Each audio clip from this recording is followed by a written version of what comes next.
Returning to the LCS stage has been a very nostalgic experience for me. I'm remembering a lot of my time back when I played here with TDK, both the good and the bad.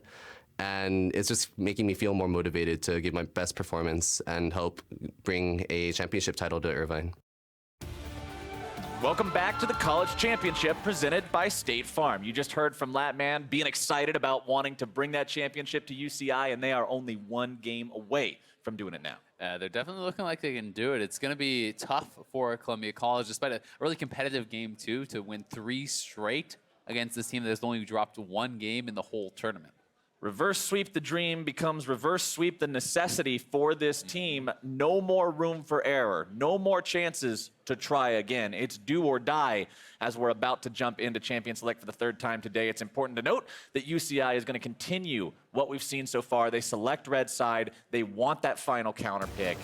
We'll see how it plays out for them here as we get into picks and bans. It's Graves and Vlad banned out by Columbia. UC Irvine once again saying no Casio for Julian. No fun for Julian. Probably going to get triple banned here once again. Did have a strong Swain game, but has been getting triple banned both the first 2 games. Actually 5 bans, or 4, I think, in the first game. Yeah. But definitely getting focused a lot. You can see that really going to be taken off the table, and not surprised. Red side's so important, I think, in this matchup, and really in a lot of the weekend's series is the fact that how well Captain Nuke has been playing, right? Captain Nuke has been such a monster in the top lane, and even when getting kind of counterpicked last time by Stumpy, or at least, an advantageous scaling matchup, Stumpy was never really able to get an edge, and we saw how it looked in game number 1, where Stumpy was just stuck under his turret and then Gnar versus Cho'Gath the whole time. So, that has been what is deciding a lot of these games, is really what is happening in the top lane. Like, is Captain Nuke able to get this split push going? Because that is how UC Irvine loves to play. They want to just play it extremely passively. They don't want to split the map. They want to play macro style, and if your top lane's winning, you can do that. Columbia College decides that the Varus last time around was doing a lot of work with Evan RL in the pilot seat. They want to use that one here again. That's their first pick. UC Irvine, again, going to pick up the Morgana, wanting to make sure that they have that engage, that CC denial power with the Black Shield, as well as throwing down some CC of their own with the Binding. Sejuani, we're talking about CC. That's a great champion to throw in there, too. Yeah, and a nice takeaway, because Bucksec was able to actually get a lot of good engages with the Sejuani ultimates in game number 2 that led to, a lot of their early and mid-game kills. So they are going to take that away. It makes a lot of sense just to go straight back to Tahm Kench, what it is already Sejuani and Morgana. 2 prime targets for that Devour from Tahm Kench. The question is just going to be, where does Bucksec actually go? And since one of the mid lane champion bans was actually dropped, UCI decided to go for Trundle instead of the triple ban. Julian can get one of his picks. He can actually get the Orianna that has been banned in both the previous games. Well, Columbia College has to find some sort of trump card here. They've got to find some win condition, and maybe it is Julian being on one of these champions that makes it past the bans. Maybe he can put on that heroic performance that'll carry this team into a game 4. And I still want to see them at least have some sort of secondary form of engage, right? Like if you're going to put Stumpy on a blind pick tank, which often is the case on blue side, then you need to have someone else that can engage, right? It can't just be about the Varus. That's not enough. When there is a Black Shield, Descraton, go back to the Zoe, had a really good performance on it, and Descraton honestly has just been good on everything they're putting him on throughout this entire tournament. Really, I think the standout mid laner for me. But we'll see what the picks are going to be, and UCI is trying to ban more engage, right? They're trying to ban more pick. They took away the Sejuani. They're banning away that Skarner for kind of an additional pick champion, but I'm trying to think where he might go. I mean, Bucksec could look for something like a Zac if he wanted. There is the possibility of kind of getting denied with that charge from Sejuani. You can actually knock Zac out of the air, but still, like, that is one of the really strong engage jungle champions, and also something that can help to disrupt any potential split push that'd be coming up from Captain Nuke. If you're expecting Captain Nuke to really go for split push style, this is more out of left field, but things like Nocturne I think are actually incredibly strong, and it has shown up more in competitive play. Nocturne, in my opinion, the best jungler at actually picking off those split pushers. It's so hard to actually play safely around that while still having pressure on the map, because Nocturne's engage range is ridiculous. Sivir is locked in for the side of UC Irvine. They've got that one to be able to speed up the entire team. Also with the spell shield to block some of the CC that might be coming out from your Varus there, but Columbia now has to respond. All right, we're not doing blind pick tank. We're doing blind pick plank. Yep, it is not engaged, but it is something that definitely has a lot of scaling. And you know, if you don't get behind early, everyone knows Gangplank gets Triforce, he one-shots the back line, he wave clears forever, he ults elsewhere, right? That is really his MO. We'll see what the pick from Captain Nuke is going to be into it, because there are some very strong aggressive counter picks. And another engaged champion here that I had not mentioned was Jarvan. It's going to be picked up by Bucksack, so that does give them more of that secondary engage, as well as a ball delivery system. So he can work in combination with Julian to kind of get in the middle of the fight, try to get a big shockwave. So again, I like this comp much more from Columbia College compared to their first game. But Jace is something that can slam Gangplank. Because of the interactions with the barrels, range champions often really do excel at kind of knocking down those barrels and poking GP out. And GP does not usually have enough sustained damage to actually full-on duel a champion like Jace. You have to be able to poke him, but when you're losing the trades, that becomes very, very tough. So again, counter pick safe for Captain Nuke. Bottom lane going to be looking to wave clear and probably play pretty safe. Expect Youngvin to play around the solo lanes and Captain Nuke to try to carve out an advantage. And I came into this series seeing the talk about both of these top laners, how they've done well playing carries, how they're not just going tank versus tank. And this is the kind of matchup I wanted to see with that talk, what that was kind of bringing my expectations up to be, and I'm really glad we're going to get at least one game of this hyper carry versus hyper carry style where one of these guys is just going to pop off. Yeah, it's going to be really interesting because Captain Nuke on the Jace, you almost always just want to go for more of that pure split push style. They've drafted a tremendous amount of wave clear with both Zoe and Sivir, so if you get to the kind of mid-game stage where Sivir's on, 1 to 2 items, she can essentially wave clear infinitely. You can have Jace in that side lane, you can have him trying to carve out advantages. But if Stumpy can survive, if he can hang on, or Bucksack can kind of turn around, that top lane 1v1, if you can put the GP ahead, the Jace becomes very, very useless in those later stages. And Captain Nuke also has to deal with the ever-looming threat of NA Jace hanging over his head. NA Jace, See if it applies to Collegiate. historically doesn't have a good time. No. But we'll see, like you just said, if that goes down to the Collegiate level. Maybe Collegiate is where NA Jace starts to truly shine and become what he is meant to be. We'll see as we load onto the Rift for what could be the final time here today. UCI up 2-0 over Columbia College. One more win here, and they're walking away with the trophy and the title. Columbia College desperate to try to make sure they're hanging on in this one. Yeah, they'd love to get a game back here, try to force this series to continue. They know they were within striking distance in the second game. They know they had their opportunities, but failed to really execute and close out on what could have been a tied series. So last chance for them in this one. Two varsity programs, two teams that fought their way through the bracket over the course of the past 3 days to get here. And before this series started, remember, Columbia College had actually not lost a single game. UCI had only lost one game in their semifinal yesterday that turned into a bit of a fiesta. So both of these squads have proved that they deserve to be here. Definitely the case, and it started with 8 teams this weekend, but there was hundreds of teams from around the nation, from around Canada as well, that were competing in this. I believe over 300 different schools. These are the 2 best out of all of those student athletes, and this one could start off with a bang. UCI looking to invade. UCI deciding to go for that level 1 blue. Bucksack. Jace doesn't get his 2 ability combo at level 1, but neither does the Jarvan. No way to close distance without that E.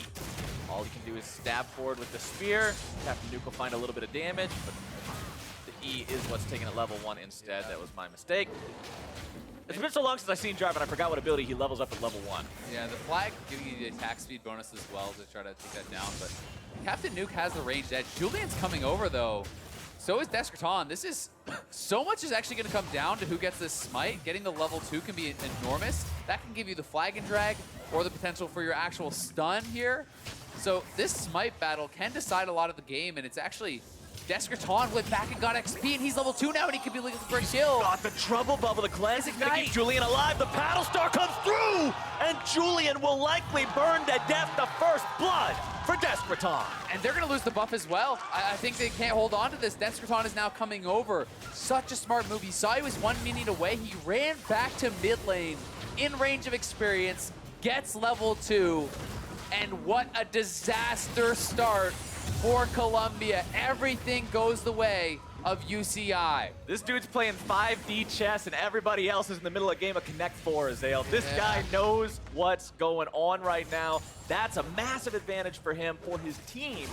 And this is where UCI wants to be coming into game 3. Finish this one out clean. Try to just get that 3-0 and win these finals in style. And what a tilter, honestly, for Columbia College. Not only does that room Bucksack's early game, it's 3:15. He's starting his first buff. He's starting his first camp. He has no leash as a Jarvan.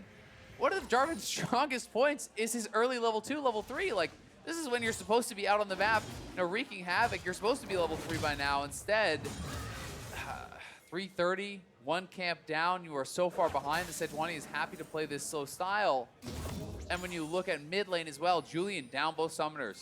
Gets first blooded as well by Deskraton. So everything really kind of falling behind. Now he's getting pushed out of his river. Julian taken down the roam from Bloodwater, enough to facilitate a second kill for UCI against the Columbia mid laner. Yeah, UCI just playing too well, too clean here. They push out bot, Bloodwater roams over to mid.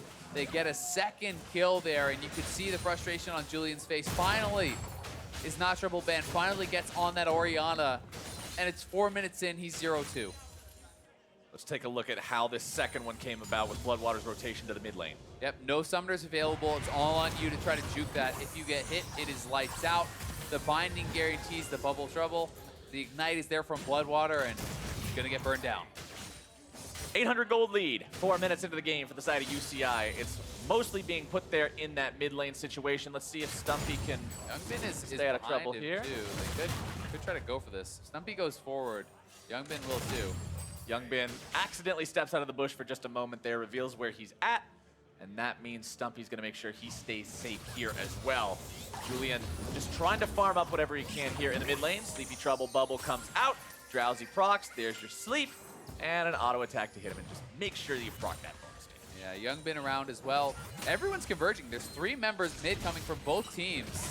The amount of early fighting, the amount of skirmishes this game 3 has been pretty incredible so far, but with only Youngbin and a half HP Deskraton here in mid lane, they won't be able to defend their wards or really do anything too aggressive. One thing I will say that's definitely going well for Columbia College is the fact that Stumpy has actually not been getting bullied whatsoever in this lane. He's the one pushing in. He's actually up farm on the Jace, which is not what you expect.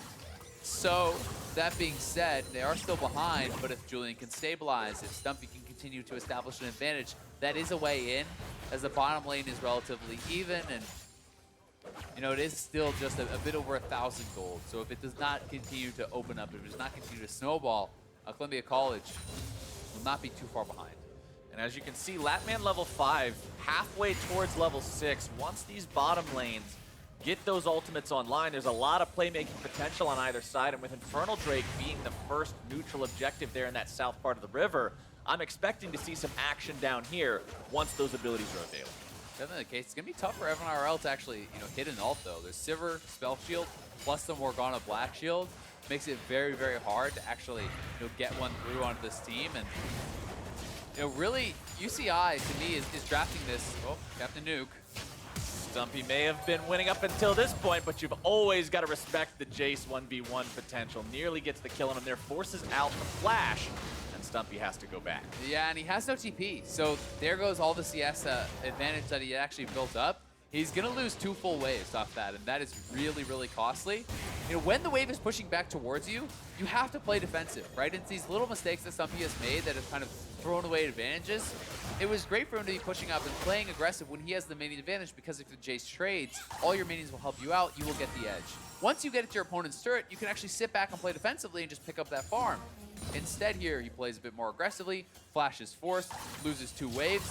Now the wave is pushing against him again, and he's once again put into that dangerous spot. So these little choices can have huge repercussions. Little things have big consequences in Yep. League of Legends. You've always got to be mindful of what's going on around you. Bottom side, you've got Bloodwater and Latman continuing to maintain control. Pushing power right now, up very slightly in terms of farm, but considering EvanRL will likely make that back up right here, it's still going to be a deadlock down there. Desperton continuing to just build up small advantages here in the mid lane in terms of his own CS lead over his opponent. While in the jungle, Youngbin's having a great time just farming up on this Sejuani. Like you said, Jarvan couldn't get any cheesy early ganks off after grabbing his red buff or anything like that because he was so far behind, so Sejuani's happy to just scale up. Yeah, exactly, and Sejuani wants this kind of game. I mean, if you could tell Sejuani you'll be level 6, the Jarvan will be level 6, nothing has happened, you are smiling. Like, that is a fantastic early game. Oh, all in coming from Desperton perhaps. Drowsy coming in, but Julian has the cleanse ready to go. Doesn't want to eat the paddle star on that one, but the push continues, and Desperton just owns this lane. Yep, definitely does. And you know, that level 1 really came off the ranged advantage of Jace. You know, kind of just walking in, playing like a pseudo AD carry, just hitting pot shots on those double melee, made it so hard for them to fight back. And that puts so many problems on the table here for Columbia College because they lose the blue buff, they lose the kill in First Blood, they give up so much, all from that really smart invade. And this is just something that UCI has done so well through the whole tournament. They always recognize where they have advantages, they play heavily to those advantages, and they just carve out these leads slowly but surely. It's not always the most flashy, but it is very effective. Top side, Captain Nuke putting a lot of damage down into Stumpy. Accelerated Shock Blast, not hitting the mark. Would have taken Stumpy down to the point where he had to recall again if it did. TP now available for everybody's favorite pirate. But that's still not going to help him soak up all the damage coming out from this Jace, who now has the serrated Dirk, which means that extra armor penetration kicks in, makes it even harder for Stumpy to lane against this. Yeah, we'll see where Stumpy will go with itemization. Sometimes you do see GPs go very defensive in these sorts of lanes where they'll rush early tabbies, even pick up something, you know, run towards like a Sterix instead of going straight Triforce because you can be so vulnerable. But, you know, that does slow down your scaling, that does make you vulnerable in other ways, and it's always interesting to me to watch how people play these lanes, because you know it's always the debate. As GP in this lane, should you be actually queuing for farm and trying to stabilize, or should you be queuing for harass and trying to use only your melee to get that? Both members top, but Youngbin is 6 and Buckzak didn't see him. Not a fight that you want to be taking in that case. They throw out the ultimate. Sejuani finds her way onto the gangplank. The ultimate coming through. Still looking to find the kill. Captain Nuke walks away with 1. Can he get 2, or will he fall to Buckzak? Youngbin makes it a clean 2 for 0. So close to taking down Captain Nuke, but critically, Buckzak was not level 6, and not sure if he used his challenging smite there, or if he even had it. Maybe just purchased up on the way back, but still, very, very close fight. They can't quite take down Captain Nuke. It's a 2 for 0 for UCI, and as it has been in the first 2 games, they're carving up advantages on this top side again. Now TPing to the blue buff, making sure they secure that as well. Another blue buff stolen away from the side of Columbia College by UCI, as mid lane Julian this time has the side steps when he needs them, getting himself away from that binding from the Morgana. But UCI's already up over, well, almost 3,000 gold. This is one of the biggest leads, one of the best early games we've seen so far. And the Infernal, right? The Infernal to boot with a Jace Sivir, the Zoe as well. Is a lot of damage being built there. Here's the play one more time. Buckzak is not level 6, and not only that, but he has to use the flag and drag to escape. So now they're committing to the fight. The ultimate from GP goes down. It does a lot, but Buckzak doesn't have anything. What can he actually do here? He didn't have any of his abilities available and no ultimate. You know, seems like there was a miscommunication. If he knew that the ultimate was going to be dropped, if he knew that he could go for that, you have to save the flag and drag, try to walk around, be able to connect with that, and maybe you can get a kill. But now the snowball is coming. They're going to try to go for a dive here, and Youngbin will tank this up. Stumpy's in some trouble, does manage to get away from the first part of the flail, tries to flash and make the fancy outplay, but not much you can outplay there. Youngbin gets taken low, but again, low is all they'll get, and unfortunately for Columbia College, that's not enough in this situation. Top lane tier 1 now under some serious pressure. Yeah, Stumpy getting picked on pretty hard. Youngbin and Captain Nuke honestly just playing better together than Buckzak and Stumpy have throughout this series. Their jungle top synergy is so incredibly good, and despite the fact that the very early laning phase actually went the way of Stumpy, you know, kind of an error having to blow his flash, and then Buckzak being pretty behind on experience to Youngbin off of the level 1 and the subsequent plays there. Oh, is he gonna go for it?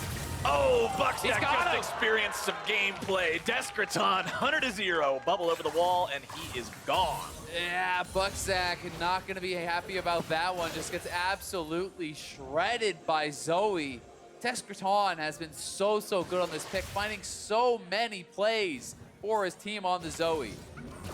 He's not done yet. Fires off the trouble bubble, tries to read Julian there. Can't quite get what he's looking for, but he'll go back home. Plenty of money in his pocket. Shop up, get that Luden's Echo going for even more poke. Yeah, full Ludens is going to be pretty rough to deal with. I mean, at that point, it's not even poke. It's just your whole health You just bar. die. Yeah, The same thing as just having a Bucksack is everybody now. Yeah, I mean, that was their tank, right? Yeah, that's the tankiest guy. He just died. Yeah, it's still so it's a little bit of a worrying trend so far for Columbia College. How many kills have gone the way of UCI in a way that looks almost effortless for this team as they're just stringing together play after play after play. And Descraton getting both his blue buffs and the enemy blue buffs means the spam never ends. Yeah, exactly. They really are controlling both sides of the jungle. They have the lane advantage. They know where they are most vulnerable. They have been playing throughout this series. Bot lane plays safe. They're going for Julian now. Oh, the shock blast hits Julian, makes him lose about half his HP. The paddle star won't find its way there. They'll just push in. But yeah, they're not even concerned about it. They're saying, okay, there's not really a way for you to defend this too well. Oh, the Drowsy. Comes out, paddle star blocked up by Bucksack, who tries to go in and defend this one. Descraton has to get away from the wrath of the turret. Bucksack taken low, but it's Captain Nuke who goes down. And Dean comes up huge. They're flashing in and devouring away his teammate to keep him alive. But still, the push continues for UCI. They have a lot of health on these members. And even the redemption picked up. Redemption coming in from Zoe at just the right time to make sure those health bars are not in any real danger just yet. They'll keep that pushing. They just force out so much pressure. I mean, look at this. Now, oh my god. Oh. FLICKR went back to base, was forced to TP mid to defend that. Meanwhile, Latman is pushing bottom. He's going to take that. Now FLICKR gets chunked out. He has to go back to base again. UCI just have full control on the map, and Columbia College, it feels like, is always one step behind. They're trying to play catch-up. They're trying to get their pieces in place, but UCI is always one move ahead, and that means that they have the advantage on every single one of these plays. That's another turret going the way of UCI. They will knock down bots. Solo gold goes to Latman on the Sivir, and the scaling is well underway. A 2-turret, 1 Drake, 5-kill lead translates to a little over 5,000 gold at 15 minutes into this game. UCI is quickly running away with things. And I don't even know what you do as Columbia College at this point to try to come back against this. The Jace with the Ghost Blade, the Zoe with the Luden's Echo, Sivir with the Essence Reaver already completed. Means these guys are hitting item spikes while you're still fumbling around with pieces. Yeah, exactly. I mean, it's hard, right? It's anytime you give up this much early on, the win conditions are always going to sound unlikely because they are, right? Yep. You know, it's one of those situations, okay, well, how do they win? A, they get a lot of picks, so UCI has to miss position, get caught out, these sorts of things. Or B, you make the game go late, right? You wait for GP to get in, and they're going for a pick here on Captain Nuke. Captain Nuke in the middle of a 1 versus 4, tries to get a little bit of something back, but only does a minor amount of damage to Evan's health bar. But once again, UCI finding wins from losses. They'll trade their top laner away for the Cloud Drake. And getting damage on the bottom turret, right? You know, that is another concern there. They're always pushing up. They're always having pressure in lane, so they don't get that turret, but they do get a little bit of chip on it. Now, Stumpy getting poked at as well because the pressure is mid. They're going towards the Rift Herald, but Dean is trying to get a fight. Dean wants to make something happen here, but with the paddle star coming in, all you're going to get is a ticket back to the spawn platform, man. Descraton cannot be underestimated in these kinds of situations. Sivir ulti used by Latman just in case that fight was going to go any further. It is not. And Columbia College will resume their stance on the back foot that they've been in all game long. I mean, Evan RL is doing well again. All 3 games, honestly, he has been doing well, right? Caitlyn game 1, he was strong, but they couldn't find the fights. Game 2, he got very fed on the AP Varus. Game 3, you know, it is an Essence Reaver Sivir, but it's a Rage Blade Varus, who is stronger at this point in the game. The question is, can they find their fights? And oh, the flash just barely keeps him alive. Wow, that was close. Bucksack nearly taken down again because of the sleepy trouble bubbles. Azael, it is so hard to play into a Zoe that is this far ahead. Yep. You can't go anywhere near a wall, ever. I mean, there's just pressure nonstop. It feels like UCI is playing whack-a-mole, basically. and Where you gonna pop up? Columbia College is the mole. Like, they're dodging. They're trying to stay alive. They're trying to dodge the shock blast. They're trying to dodge the sleepy bubble trouble and the bindings and everything. And they're barely hanging on. They're barely staying alive. They need to stabilize, though, and UCI is just never giving them a chance because it's a full-court press. Flash away from Descraton, avoids the shockwave combo that would have surely resulted if that Jarvan was able to dunk him after the wave hit, but when it misses, there's no danger that he's really in. Summoner spell down for the mid laner of UCI, but the team is still so far ahead, it'll be difficult for Columbia College to find an opportunity to punish that anytime soon. You can see the Luden's Echo at least done for Julian in the mid lane now. 0 and 2 still on this Orianna from that very unfortunate start that befell Columbia College this game. What 3 minutes into the game that things are so tragic already? Yep, it was a pretty rough early start.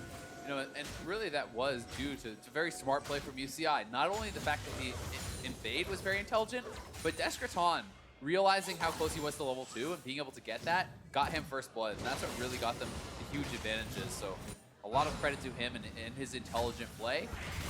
He has a Sheen now picked up. They're just going to continue sieging, continue poking it out.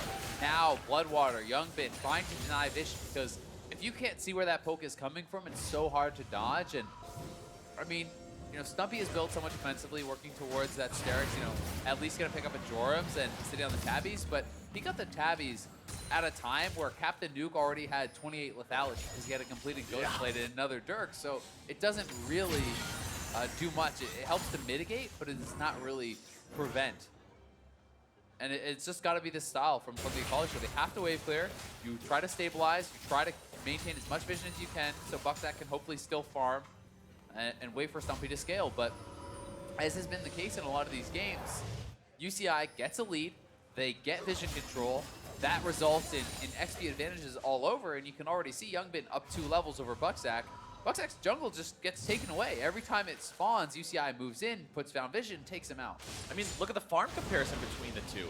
Youngbin almost has as much CS as the enemy top laner, which is a gangplank. We're not talking about a Maokai or something that's like, I don't need farm, I'll just throw CC. This is a huge discrepancy between these two that has actually led to an over 2,000 gold difference just between those two junglers. And this is Sejuani we're talking about as well. This is a brick wall of a champion that will be very hard to get through, even for the high damage composition from Columbia College. Exactly, and it's just like, what use is Bucksack really going to be? He's going to be an ultimate, essentially, right? You flag and drag, you ultimate in, and then you probably die, and that's about what you're going to add in most of the team fights, because he is so squishy, and it's not like he's building damage, so he's not going to add a tremendous amount of damage.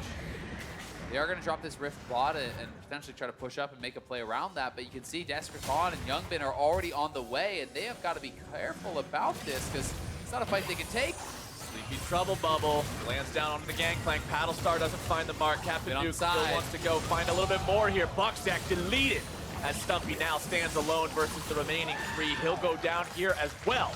Shelly takes the turret, so they got something, but Columbia College still drops 2. Yeah, they lose 2, they get a turret, so, you know, at least they got something from it, as you say, but, you know, because UCI has pressure on the map, it's actually, you know, normally, if this was the role reverse, UCI, we talk so much about how when someone is dying, they're getting something elsewhere, but because UCI has so much pressure, they have all the vision, Columbia College has 3 members still sitting under their own turret while their members are dying bot. They can't get out on the map, they can't threaten these turrets, because if you face check that Zoe, if you face check the Morgana and get caught out, you're just going to go down. There's no way away from it. Either a bubble or a binding hits you, the other one follows it up, and you're out. Very little that can be done about that, but speaking of things that could go very poorly for Columbia College, I'd say UCI getting a Baron at 20 minutes is around the top of the list. They will bait their opponents in. The Sivir ulti comes out. Sejuani going to be following that one up. Dean utilizing the Devour to keep his teammates safe. Bucksack kept alive with under half HP, but it's actually a lot of damage into the UCI health bars so far as well. Bloodwater at half. Youngbin even lower. Wants to get some of that regen from the Warmogs, but I don't believe he has enough max HP for it to kick in. Dean barely keeping himself alive to walk away. Yeah, Stumpy kind of coming up and trying to block some of that, but I mean, even without the damage jam from the E, you take half your health from one of those Zoe Qs, so they are chunked completely out, and Youngman has Warmog, so even though they aren't going back onto the Baron, that's something that you have to worry about once he actually hits the HP threshold, which Right, he's 200 probably will pretty soon. Very, very close now. You know, it's 30 HP off. So next level, he's going to have that HP threshold, and he can run in, tank up that damage, and they can keep going back to Baron over and over and over. But for now, the Infernal is the target for UCI. They've already grabbed 2 straight Dragons, and that second Infernal is just establishing their lead even more. 2 Infernals plus a 7,000 gold lead equates to a very, very steep mountain to climb if you're Columbia College to try to get back into this game. Still only 1 major item completed on both your solo laners. FNRL up to 2 now with the Nashor's Tooth being done along with that Rage Blade. But when you look at what they're up against, when you look at Knight's Edge and Ghost Blade on the Jace, when you look at the Warmog, Cinderhulk, and even more health coming in now on Sejuani, and Lichbane being done on Zoe, it's just not comparable. Yeah, it really isn't. And again, FNRL has been strong all 3 games, but he's rarely gotten the opportunity to actually, you know, use that strength on an even terms. Because UCI is usually in control, they're usually controlling the vision, pushing up the pace, and you know, if they recognize that FNRL is in a position where he can win a fight, they just ignore him, they just avoid him, they try to get picks, they try to poke you out. And they are playing just so intelligently around that. I mean, I think that their bottom lane play has been very stalwart from community college here, from Columbia College, but Latman and Bloodwater have played a very passive style and just kind of avoided conflict and not allowed them to really do anything. Now, with so much attention around this Baron pit, I can only wonder how UCI is going to go about doing this. Do you just go for the Baron? Do you just bait them into it? They're so far ahead, almost any option could work just depending on the situation. And Columbia College, I said at the start of this game, there's no more room for errors. There's no more second chances. And we're now at the point in the game where a single error could be the end. Yeah, I think for UC Irvine, I think it's about getting a pick and then forcing Baron. If you can get 1 pick, then go Baron, you always have the opportunity to kind of turn for the fight. If you try to just straight up rush the Baron, you open up a chance that Buckzak maybe steals the Baron, a fight gets turned around, and then all of a sudden your lead is dwindling a lot. And then Captain Nuke could become less relevant and these sorts of things. Because Stumpy is farming, but they're onto the Baron, and I mean, it may not even get checked, right? Like, that is the reality of it. They're dropping the GP ult on it, but what else can they do? Stumpy doesn't even have TP, so they do get them back off. But he's got to roam down now. GPL is a pretty important cooldown for Columbia College if they want to be looking at any fights. So having that down for the next 2 minutes is pretty important for UCI. Definitely the case. And I mean, look at Julian, right? He's half health right now. If you get caught by a shock blast, you get caught by, you know, any sort of battle star, you're going to be sent right back to base.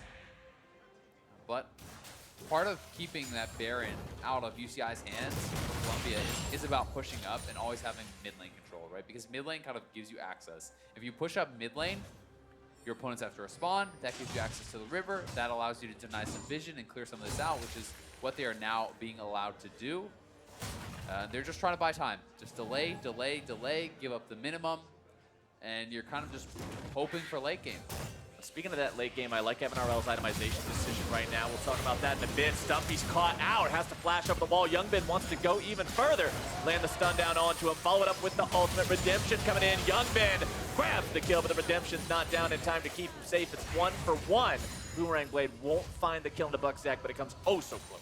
Yeah, very close to getting that second kill onto Buckzak. Critical for Columbia here that they're able to keep their jungler alive and making an even trade.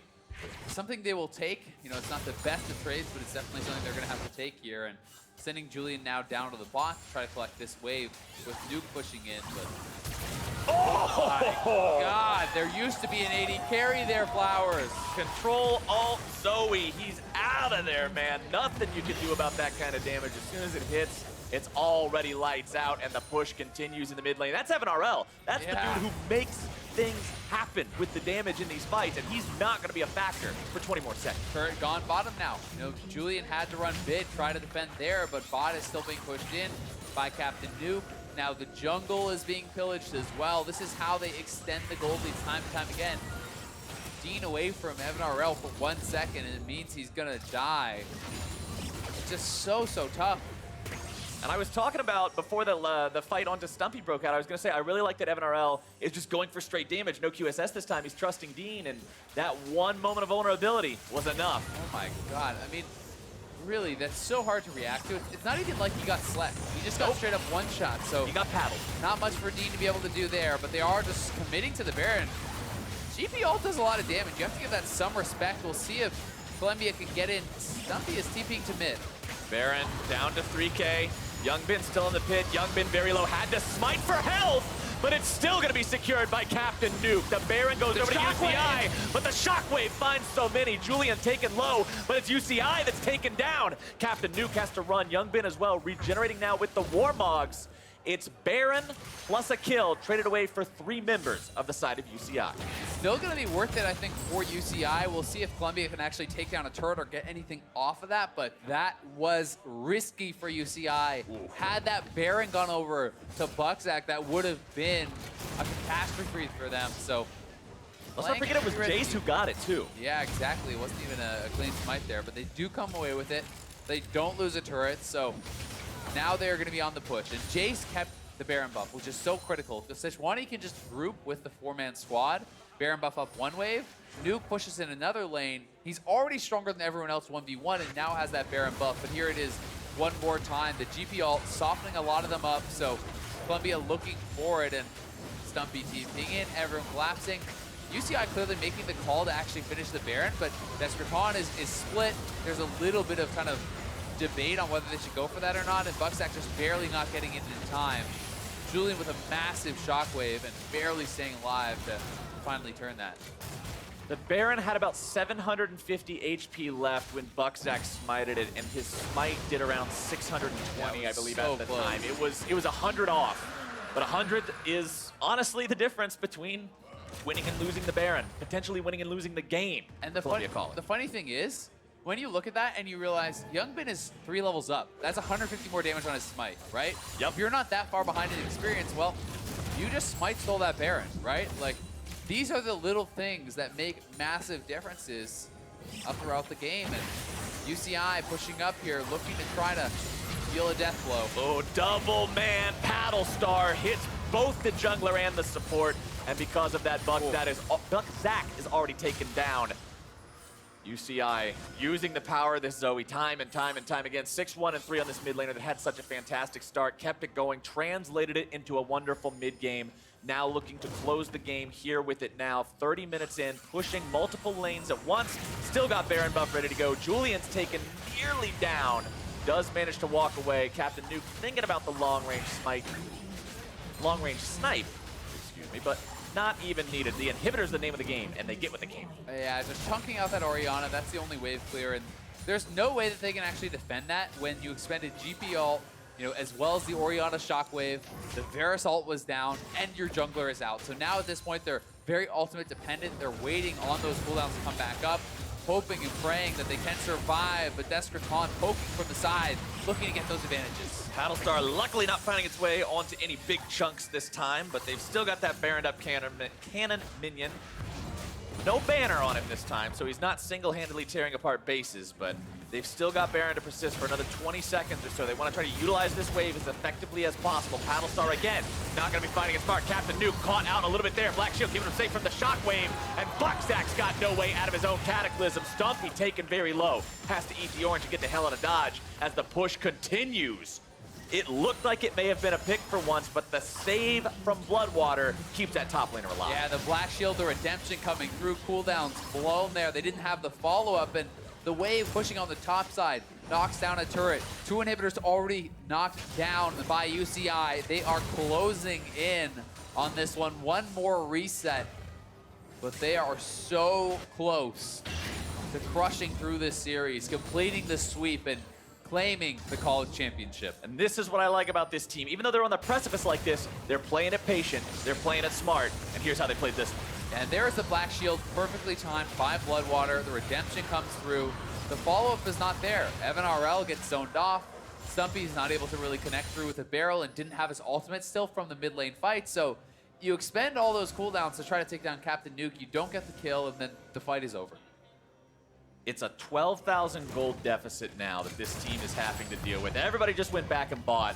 Captain Nuke has all 3 lethality items fully constructed at this point in time. Spirit Visage done for Youngbin means any of that big damage potential from Julian and MNRL is going to have that much more magic resist to work through. And let's not forget about Rabadon's Death Cap now being on to Desperton. So those paddle stars are, let me do a little bit of a tooltip read for us here. For everybody at home who's not able to mouse over this, the maximum damage from Zoe's paddle star is currently 1,300 before the E multiplier. The E multiplier takes it up like 1,700. Yep, and then you're also adding in the Lich Bane auto, the potential ignite. And the Luden's proc. You can actually get the Luden's proc, and then you do have procs that can also come out from your W, the actual damage that can come out from that. So it adds up to a metric ton of damage, and quietly Latman has kind of been on wave clear duty, but he has farmed his way to essentially a full build Sivir.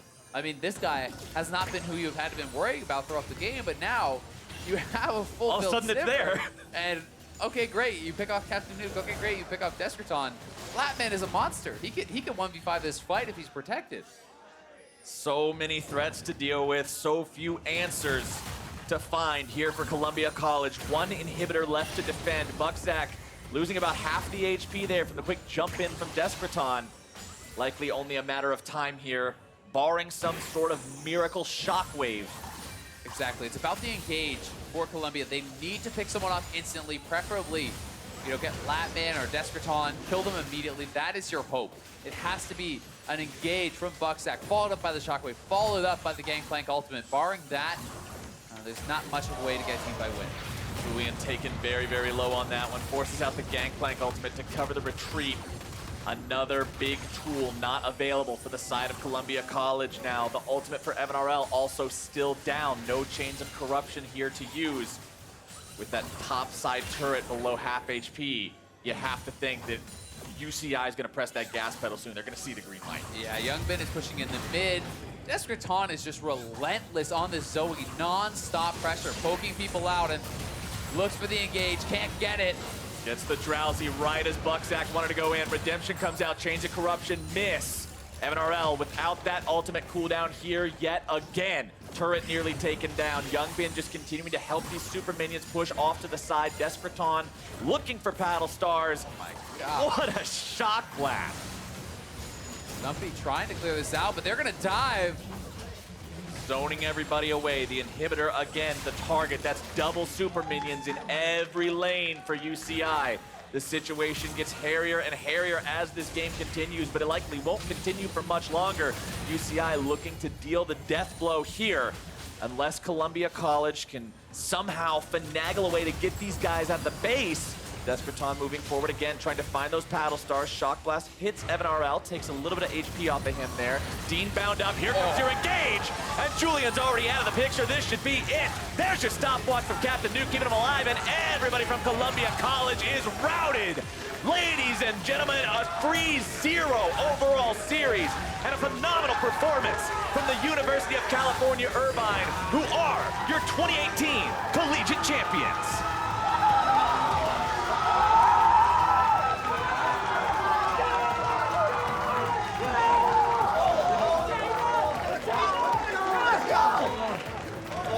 Absolutely incredible performance from UCI. Dominant to the very end, playing it so patient. No doubt they are the best collegiate team in the nation, in the continent, and they look so incredibly strong. An incredibly well-deserved victory for them here over Columbia College. Every single one of these games, they showcased why they deserve to win here. First game, you don't get to play your condition, we get to play ours. Second game, even though we're behind, it's golden. It's honestly fantastic stuff from them. A tip of the hat to Columbia College, making it all the way to the finals here. Putting on a good show, not quite enough today. See the fans come out, the trumpets are roaring as the team walks up to the trophy to hold it high. Take what they've earned, take what they deserve, and bring it home to UCI.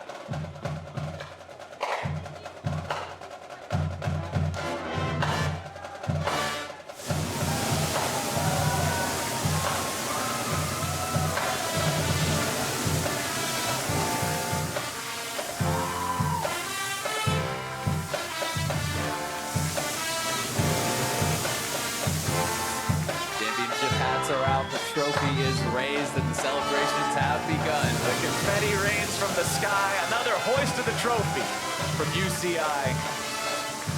Despeton, what an incredible tournament from him. I mean, the last game, what a showcase of individual skill, making sure that he translated the early lead into more picks throughout the game. You saw how aggressively he could play, how well he played. I'm looking at the damage chart right now. It's one giant bar, and everybody else is just trying to catch up.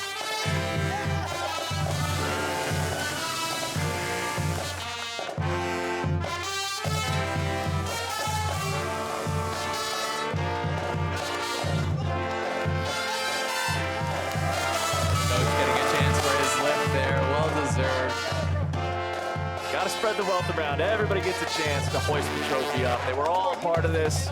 They worked to get here throughout the course of the regular season. Like you said, hundreds of teams in the collegiate circuit for the region.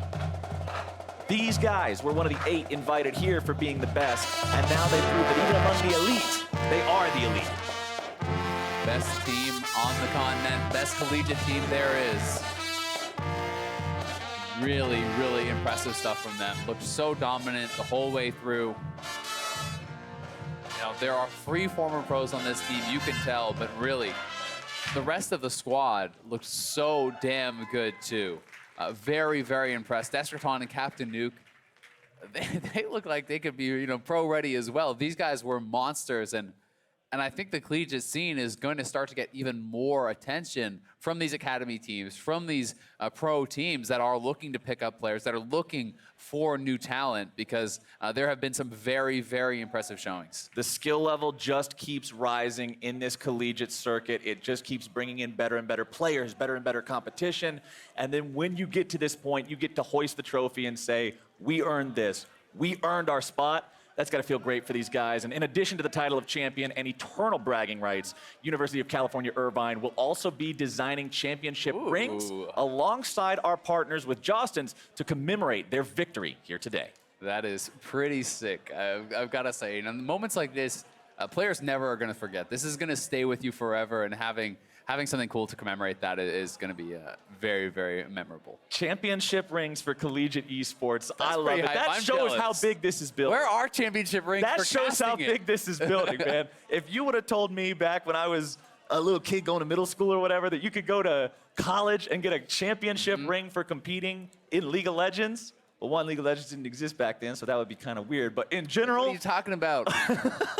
That's not a game. It's such a cool thing to see. It's such a cool thing to see the legitimization of this circuit, how it's grown over time, how it's evolved to the point where it's at, and how we've reached this level of play, this level of competition, and now for UCI, this level of celebration. I mean, one of the things for me that I've always felt, you know, it's so amazing to see the growth in esports and the growth in the collegiate scene, because it's always been, to me, you know, the scene has made it not when the top of the top can be successful and have these incredible events. It's when, you know, the lower levels can also reach that pinnacle of success and have that support behind them. And seeing collegiate esports be this incredible is definitely a sight to behold. It is an awesome sight indeed, but now to hear more from the champions, let's send it down to Avli and the victorious mid laner.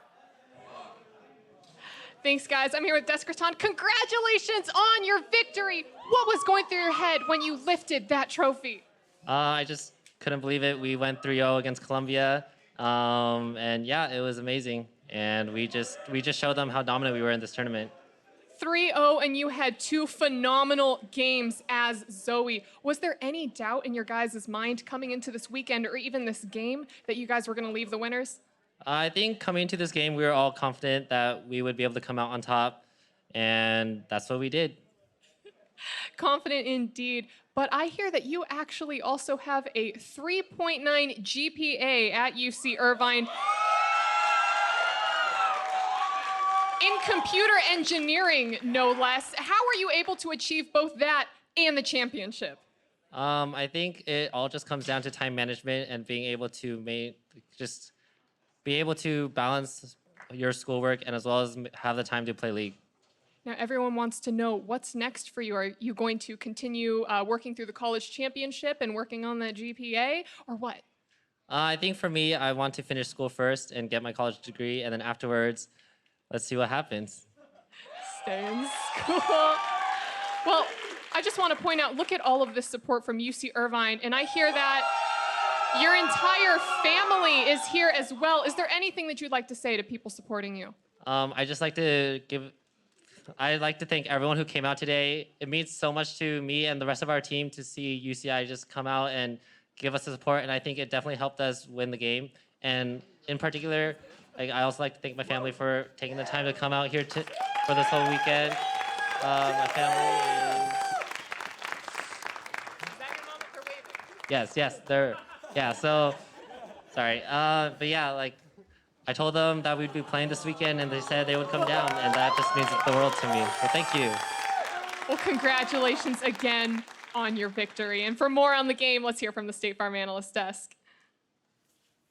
Thank you very much, Avali. Thank you, Deskraton. That is heartwarming. Yeah. Like, it's cool, like, their school is close, and it's like an actual hour drive to go from Orange County to here, but family coming out as well, that was awesome. I love the cheers and everything. Something they'll remember for a very long time, yeah. I'm sure. One of the best moments. That is super awesome. I mean, when I first started casting and whatnot, like my parents would drive down to like when Worlds was in LA and stuff like that, and they'd come see me do stuff. It's a really cool feeling seeing your family support you. Yeah, mine's on the East Coast, a little bit more difficult for them to come out and see me, but they still make the trip sometimes. That's good. That's really awesome to see, of course. So a pretty convincing 3-0. Some of the games were close, but end of the day, UCI was the better team. This is basically a sizzle reel of them being just really awesome league players. And there were a couple kind of back-breaking moments, I'd say, where it really felt like this was going to go UCI's favor. This is one of them, that 2-for-0 on the top side that almost was traded out evenly. They continued to punish Stumpy. Him and Youngbin, Captain Nuke and Youngbin have been doing this top laners all tournament long. Yeah. And then they made what was a pretty risky play, forcing the Baron down. They didn't have any armor on their tank yet, so he got burned pretty low by the Baron.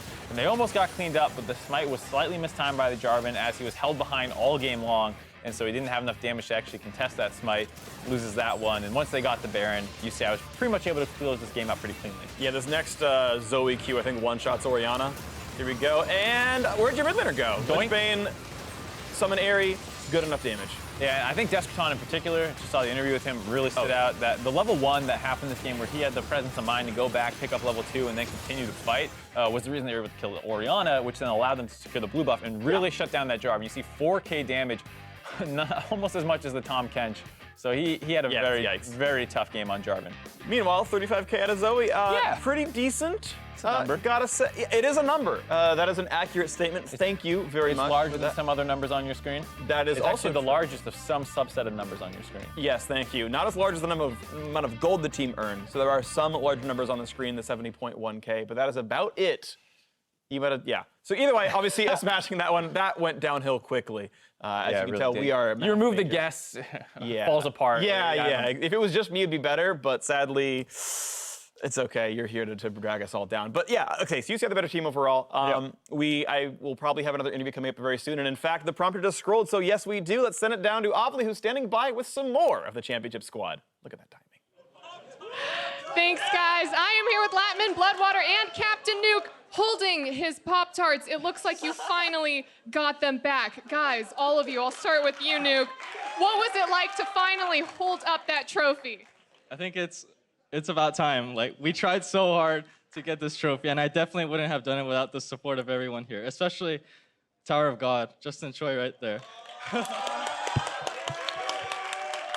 And Latman, Bloodwater, you guys missed out on this last year, so what was the importance for you? Well, I just felt that we owed it to our rookies on the team, Deskraton and Captain Nuke. They worked incredibly hard throughout the season, and being able to bring this win to them, it really feels a lot. It really feels heartwarming. Heartwarming, Bloodwater. Well, for me, I really love playing on this team. This is my favorite team by far, and I really tried to make sure that we win the championship. Yeah. Now, tell me about this entire experience, because this season you guys put together a fantastic team, took down your rival, Simon Fraser, and you won the entire championship. So what was the entire experience like? For you, it was a little emotional yesterday, taking down Maryland. So why don't you start? I guess for me, it was really, really hard for me because I'm the newest member here, and I'm coming onto a team with 3 ex-pros, and our top laner had to...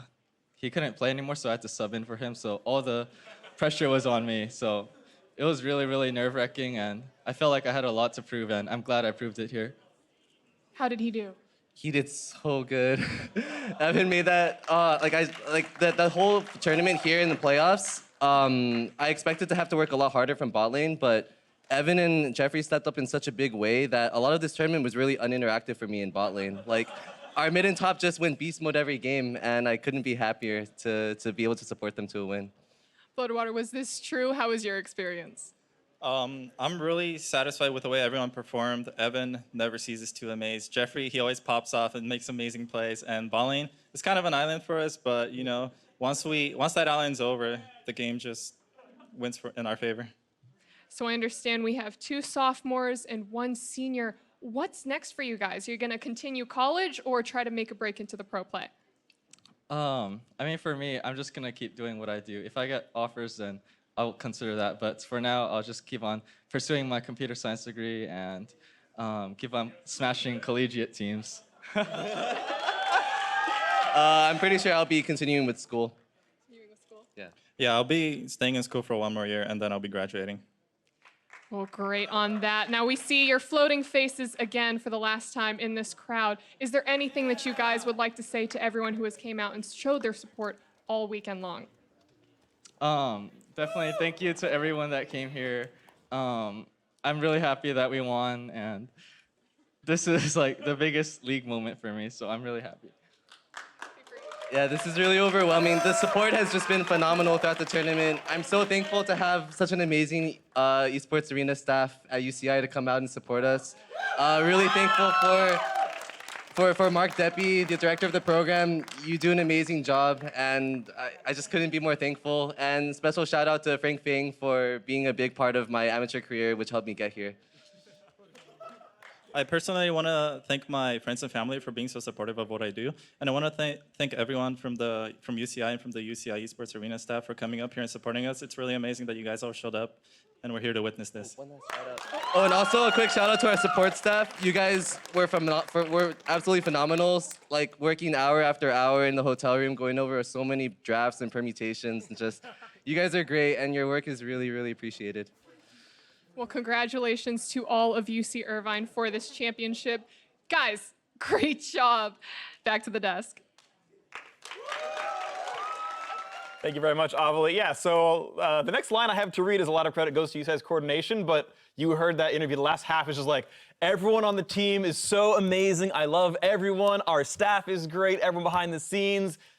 I mean, that's absolutely the case. Right? Yeah, and I think that's really important to highlight because while some of these other teams competing at this tournament earlier in the weekend didn't have the full support of their school, and you can see how much it means to the players when they do have that full support and they have a lot of people behind them making sure that they are on track and are able to, you know, focus on the game when it's time to do that as well. Yeah, it really seemed like all of their drafts were very good, and a lot of that, like, at a certain point, like, you're balancing an academic career with a high KDA. Like, you cannot research every VOD your opponents play. That's just not feasible anymore at a certain point. Like, so really cool to see, you know, the extra help behind the scenes. But claiming the 28 title would not have been possible without their finals MVP. We're giving those honors to Descraton, finals MVP of College LOL 2018. And this was a super back and forth discussion between him and Captain Nuke, but ultimately goes to Descraton with that last game's performance on Zoe. He was good the rest of the series, of course, having a lot of big games on the Swain, on the Zoe, the second game, as well as the third game, finding a lot of pickoffs, and especially, like I already mentioned a little bit, that level 1, making sure that secures the jungle advantage over the Jarvan, basically protected his entire team's early game,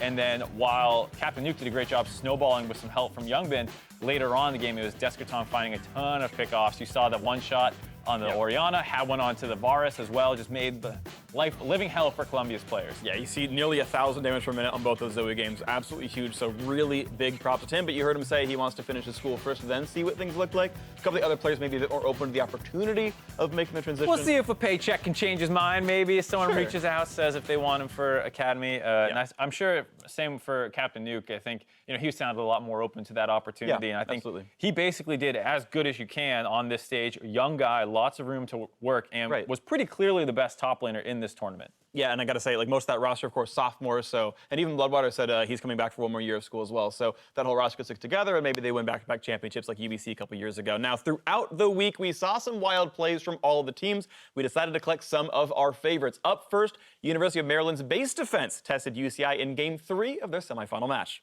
Just gonna go straight in. Ooh, almost big Bugwood again with the flange. Going on the side, it should be an up here. UCI look to be doing it. Discredit goes godlike. He's gonna try through them all. He grabs a double nuke, popping a stopwatch as he dives down through the tower. Where's he though? Trying to find a kill. Actually did take down the Renekton as well. Where's he? He's gonna clean it back up. Gonna try and get the kills forward. Root looking to land. The Q lands and they do actually clean it up. Wait, they're solo. Oh! Oh, shit! What is it?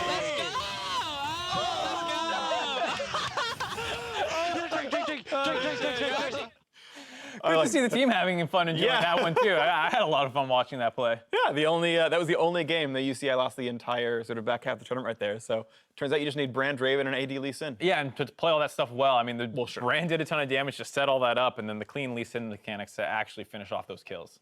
Absolutely. So next up, Columbia College's Stumpy turned a river fight with a 3-man knockup into a Yas ulti. Can they yo-yo the defense? Just about 1,000 health between these bottom 3 members of Columbia, and he's gonna go in with the last breath, and he silences Dallas. Look at Caitlyn and Bryce. Bryce over wall. Nice. Look at Bryce. Look at Bryce. I'm on Turk. Bryce after. We tag him, we get him. Nice. That was pretty nasty from Stumpy early on, and that was what kind of drew the eyeballs to him. I think that play in particular early on this tournament, and you know, for most of it until kind of running into a bit of a brick wall in these finals, but that play, you know, really highlighted how good this guy is, and he had a great tournament all around. Yeah, I mean, being a finalist, no shame in that. Obviously a very, very good player as well. Finally, UCI's Latman doles out the only pentakill of the tournament. Taking down Jokin, and here comes the real damage dealer, Latman. Looking to lay in some autos, gonna get 1 kill on the backpack, gonna grab the double, the penta, starting to get lined up. There's a triple, he knows it, it's there. There's the quadra, gonna line it up and finish the game in style. Latman going down, and there it is, a pentakill for UCI's Caitlyn. Good job. Varus, nice. Keep going, keep going. Let's go. Good job, let's go. Yeah. Good show. Thank you, team.